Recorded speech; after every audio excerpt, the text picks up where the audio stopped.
সাকিব আল হাসানের পিএসএল চমক, রিশাদের দলে ফিরছেন তারকা অলরাউন্ডার।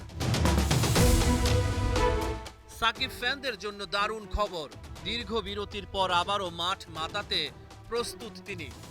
আরব আমিরাতে কিছুদিন ধরে কঠোর অনুশীলন করছিলেন সাকিব। ডাক পেয়েছেন পাকিস্তান সুপার লিগ পিএসএলে।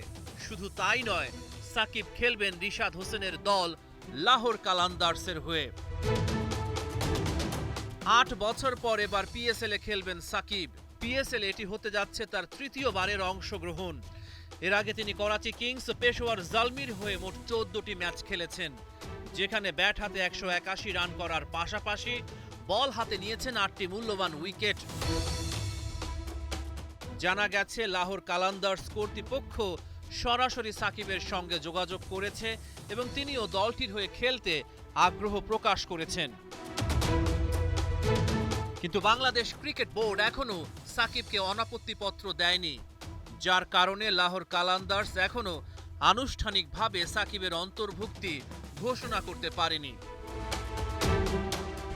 পিএসএল এ খেলতে হলে অবশ্যই বিসিবির অনুমতি লাগবে সাকিবের, তবে তিনি এখনো পর্যন্ত ছাড়পত্রের জন্য আবেদন করেননি। তাহলে কি সাকিবের পিএসএল খেলা অনিশ্চিত? উত্তর জানতে অপেক্ষা করতে হবে। ভারত ও পাকিস্তানের মধ্যে চলমান উত্তেজনার কারণে পিএসএল স্থগিত করা হয়েছিল, তবে অপ্রত্যাশিতভাবে যুক্তরাষ্ট্রের প্রেসিডেন্ট ডোনাল্ড ট্রাম্পের মধ্যস্থতায় দুই চিরশত্রু দেশ যুদ্ধবিরতির ঘোষণা দেয়।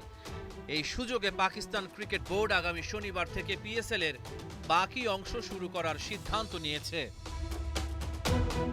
কিন্তু নাটকের এখানেই শেষ নয়। বেশ কয়েকজন বিদেশি ক্রিকেটার বিভিন্ন ব্যক্তিগত ও আন্তর্জাতিক কারণে টুর্নামেন্টের শেষ অংশে খেলতে পারছেন না। আর এই শূন্যস্থান পূরণের জন্যই পিএসএল এর 6টি ফ্র্যাঞ্চাইজি বিকল্প ক্রিকেটারদের দলে নিচ্ছে। সাকিবের লাহোর কালান্দার্সে যোগ দেওয়াটাও সেই প্রক্রিয়ারই অংশ। এবারের পিএসএল এ লিগ পর্ব ও প্লে অফ মিলিয়ে এখনো 8টি ম্যাচ বাকি রয়েছে। লিগ পর্বে লাহোরের শেষ ম্যাচটি অনুষ্ঠিত হবে আগামী রবিবার। যদি সাকিব বিসিবির অনাপত্তিপত্র পান, তাহলে এই ম্যাচেই প্রথমবারের মতো লাহোর কালান্দার্সের জার্সিতে দেখা যেতে পারে তাকে। বুধবার বিকেলে আরও একটি দারুণ খবর এসেছে বাংলাদেশি ক্রিকেট প্রেমীদের জন্য। পেসার মুস্তাফিজুর রহমানকে 6 কোটি রুপিতে দলে নিয়েছে IPL franchise Delhi Capitals. PSL এর মতো আইপিএল এর বাকি অংশ শুরু হতে যাচ্ছে আগামী শনিবার থেকে। রহমান পেয়ার 71।